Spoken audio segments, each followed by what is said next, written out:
Hi Rakesh, ఎలా ఉన్నారు? బాగున్నారు. చాలా ఏళ్ళైంది. Thank you very much. మా ఆహ్వానాన్ని మన్నించి మీరు మా గెస్ట్గా ఈరోజు మాట్లాడబోతున్నారు. Thank you very much Rakesh. ఇది ఎవరిని మనం విమర్శిస్తూ చేసేది కాదు.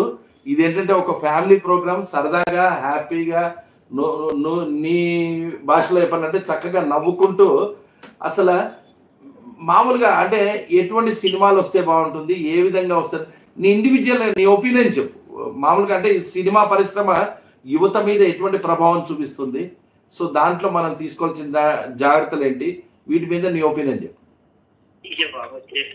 మీకు తెలియదంటే ఏమి లేదు, నేను చెప్పడం నాకు కొంచెం కొత్తగా ఉంది కానీ అంటే ఇది నా సబ్జెక్టే కాబట్టి అడిగారు. బేసికల్లీ ఈ సినిమా దీనికన్నా ఒక